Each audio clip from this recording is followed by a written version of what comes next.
This is Skywatch Media News for the first week of April 2018. There is something disturbing happening to the vast bodies of water on Earth that has become a worldwide concern. An eerie retreat of the sea leaves behind but a trace in the sand. The tide's sudden and unexpected withdrawal is met with sober curiosity. The anomalous ocean phenomenon happening in our world has now become symmetric, where both receding and expansion is occurring in unison, as if the waters are attempting to find equilibrium. The underlying question that is now emerging is one that requires some critical thinking. What force is powerful enough to cause the world's oceans to be in such turmoil, in opposition to each other? If rational explanations were in order, then the sudden and unusual tidal retreats could be easily dismissed as natural occurrences, in which case the mystery would be solved and people would move on. But that is not what we see here. The ocean anomalies are happening all too frequently.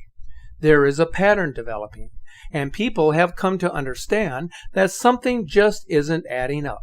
Something isn't right with the Earth's oceans. The disappearing waters is an intriguing story, a story that is unnerving to some people, as such events are considered highly unusual. On March 31st, another extraordinary retreat of the waters happened, this time along the coast of Connecticut and Massachusetts. One commentator from the Massachusetts Cape, who had spent a good portion of his life in this area, said that he had never seen water so low.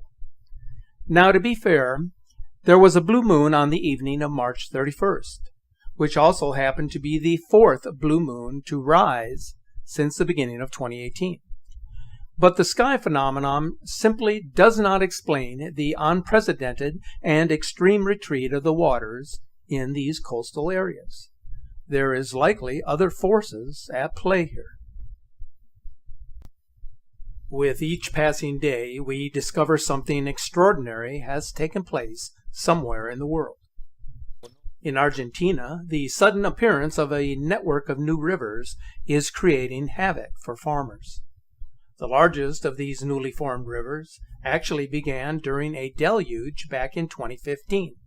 But since that time, the water level has continued rising, and it has now become a deep and wide river named Rio Nuevo. It is now 15 miles long, and at its deepest point, it is 197 feet wide and 82 feet deep. For people living here, their world has changed. Imagine waking up from a torrential downpour where the land that surrounds you has opened up like a canyon. Vast mounds of earth, grass, and trees suddenly carried away. What was once a flat pasture land has become a roaring river. This is the new reality for the farmers in the flatlands of San Luis, which relies heavily on the production of soybeans. Until the late 20th century, this area known as the Del Moro Basin had been used for grazing cattle. But then beginning in the early 90s, the government pushed the ranchers into farming, with emphasis placed on the production of soybeans and corn. This satellite view of the watershed, where the Rio Nuevo made its appearance, indicates that this area was once sprawling with dry forests, shown here in yellow. But it has since transformed into a wetland of rivers and washes, shown by black lines. These changes present problems for crop farmers who once used this land for grazing. The sudden appearance of new rivers has puzzled scientists. It has worried environmentalists, and it has discouraged farmers. Argentina accounts for 18% of the global production of soybeans, which accounts for 31% of their total exports. So unexpected earth changes could have a devastating effect on the overall survival of this country and its people. While new rivers appear in Argentina, much further to the north, giant sinkholes are scarring the landscape in West Texas, where a vast stretch of oil fields spanning 4,000 square miles are sinking and uplifting the ground.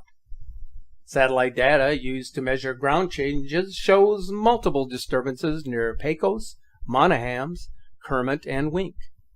In some locations, the ground is sinking at the rate of 4 inches per year. In one spot, the ground dropped considerably, forming a new lake. These changes pose a great risk to roads, levees, dams, and gas pipelines, and so the area must be continuously monitored from space. The ground movement could reach well beyond the present area of concern, since the entire area has been punctured with oil and injection wells since the 1940s, and new findings associate this with ground movement. What is even more troubling is the surge of seismic activity around Pecos in the past 5 to 6 years. Ironically, earthquake activity had not been recorded in this location prior to 2012. Although earthquakes and surface subsidence could be a coincidence, the possibility that these earthquakes were induced by hydrocarbon production cannot be excluded. Parts of West Texas are sinking and other parts are shaking. Studies point to oil and gas extraction as the instigator. But here again, there is the likelihood that other factors are in play. On April 3rd, a wall of dust rolled across the Permian Basin of Texas near Midland. The haboob crept in just prior to a powerful cold front that moved across the region. Check out this time-lapse video, which captured the dust storm as it moved in.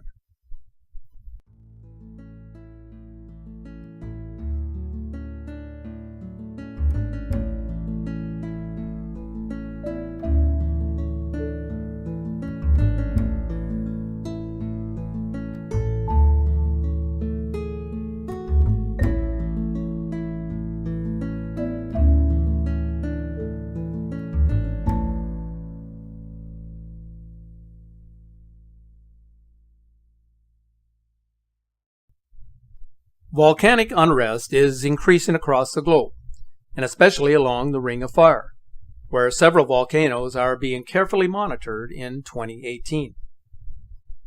The explosivity of each eruption has its own unique characteristics. The eruptions of Mount Vesuvius in 79 AD, Mount St. Helens in 1980, and Mount Pinatubo in 1991 were all enormous. But even these eruptions were pale in comparison to ancient eruptions, such as Wawa Springs, Toba, Yellowstone, and Long Valley Caldera. These were thousands of times more explosive, as shown in these spheres, which represent the volume of erupted rock fragments and particles from the most widely known eruptions on Earth. Recent geological studies and observations by volcanologists indicate there is a 95% probability that the Earth will experience an eruption of a VEI5 or higher on the explosivity index within the next 5 years. The last time an eruption of this intensity occurred was the 1991 eruption of Mount Pinatubo, nearly 3 decades ago.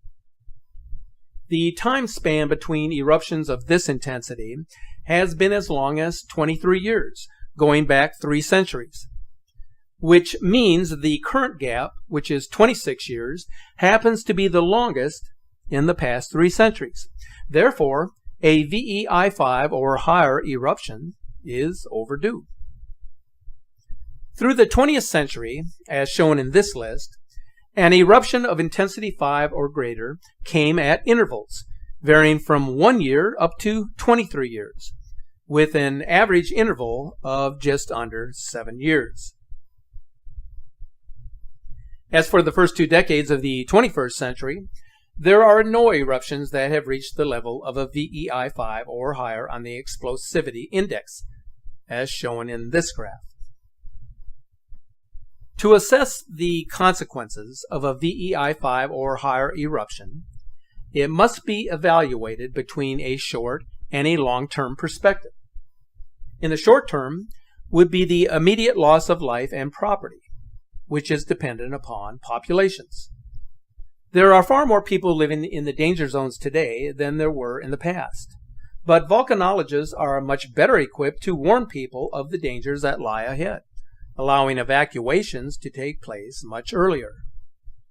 The number of people at risk in this century has been estimated at 500 million or better, which accounts for more than the population of the United States, which then accounts for a lot of people, even in today's standards. As for the long-term impacts, it depends entirely on the location of the eruption. A massive eruption could trigger a year without a summer, and possibly 2 years. This would depend on certain conditions being met, which are the extent of the ash fall and the buildup of that ash, the altitude of the ash plume, and how long the eruption persists. This would not be an eruption like Toba, which ultimately affected the evolution of humans, but rather an event that would catapult planet Earth into another ice age or even a glacial age.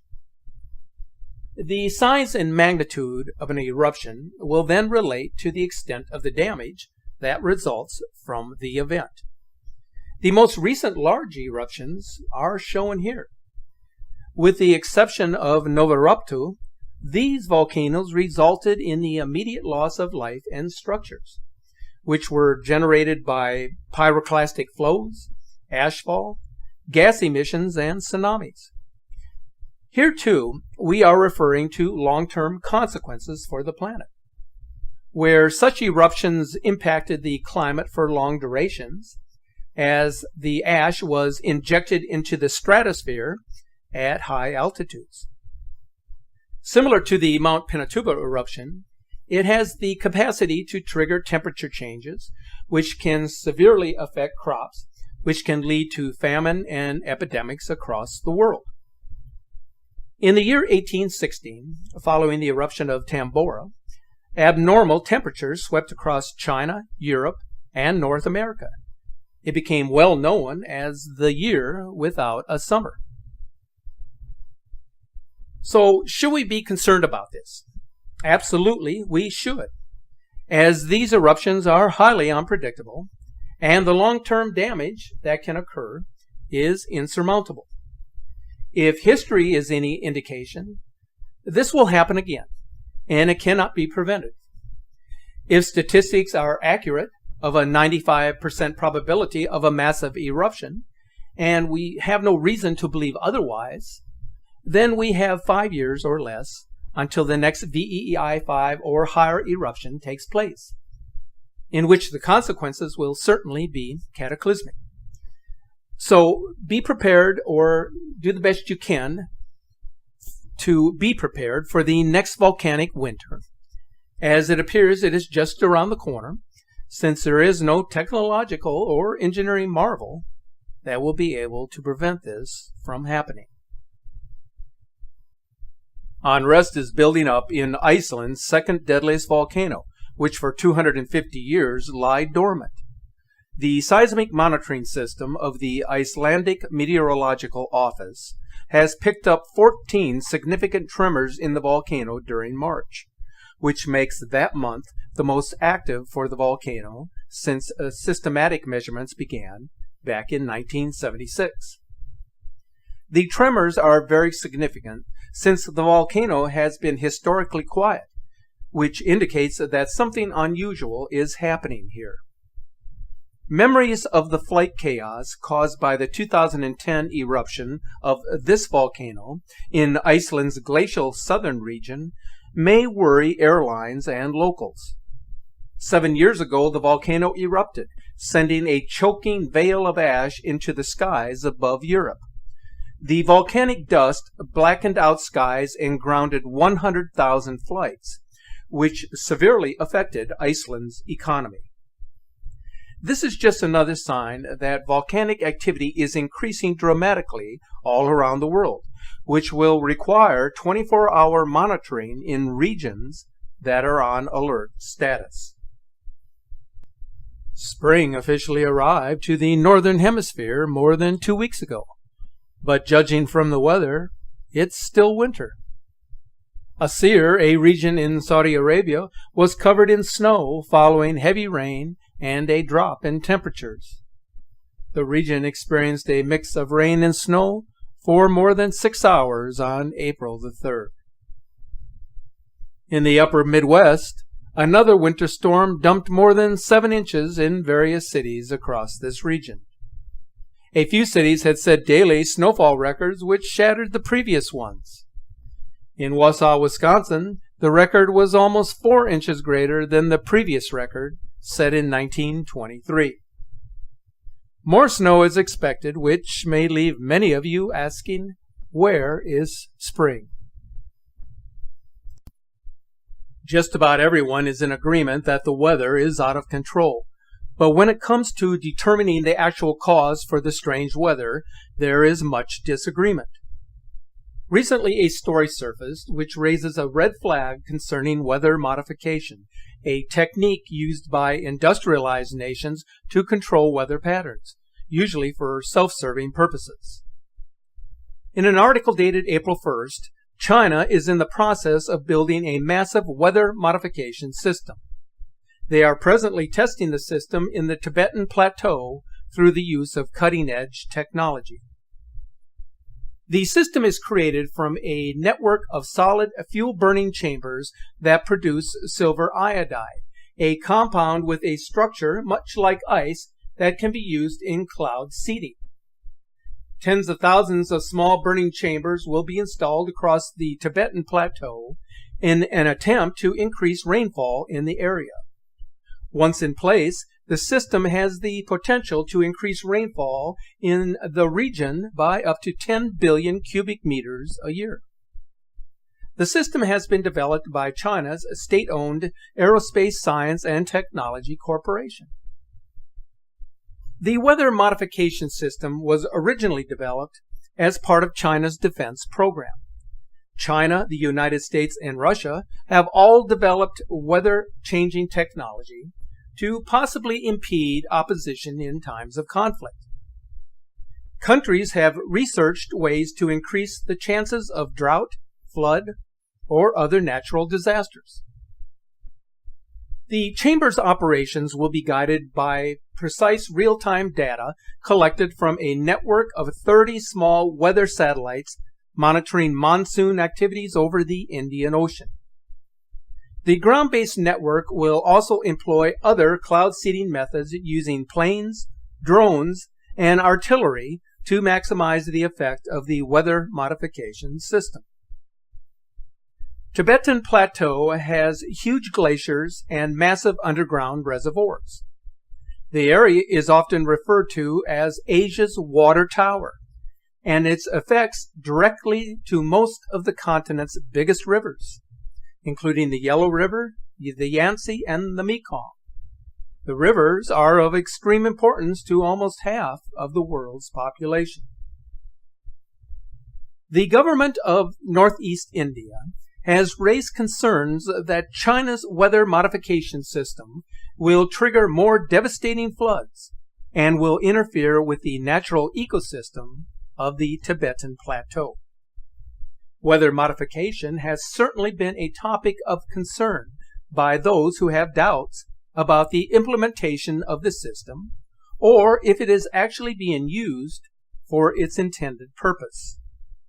Regardless of the intent, the jury is still out as to whether the system plays a major role in controlling the jet stream and global weather patterns. There is a sense of unease in today's world. People are searching for an outlet where they can freely express moments of anxiety. Hidden among all of the chaos and confusion of a world that is transforming is a subtle message for you to discover. You are not alone in your thoughts. There are many astute individuals who have acquired similar feelings of anxiety. They too are finding it difficult to cope with the many earth pains, and yet they have a strong desire to share their experiences with the world, or at the very least, with those who are willing or eager to listen. Back in August of 2016, I had the unfortunate experience of coping with an unprecedented flood that swept across much of south-central Louisiana. It was a catastrophic event. It happened quickly and caught many off guard. They were unprepared because they had become complacent. They accepted the notion that horrific events only happen to others and not to them. The reason for people turning a blind eye to changes that are unconventional is the fear of not knowing what lies ahead. But if you are able to recognize the signs, then you know that we are living in unprecedented times. The Great Flood of 2016 became a humbling experience for many Louisianans who had encountered personal loss, who honestly believed that their lives could never change. What is thought to be a once-in-a-generation event no longer meets the criteria of normal weather phenomena. Everything has changed. It would be a misconception to revert to the standard way of thinking. And so we keep looking to the sky for comfort and guidance in perilous times. For it is from the heavens that all wisdom and knowledge shall come to pass. Thanks for watching.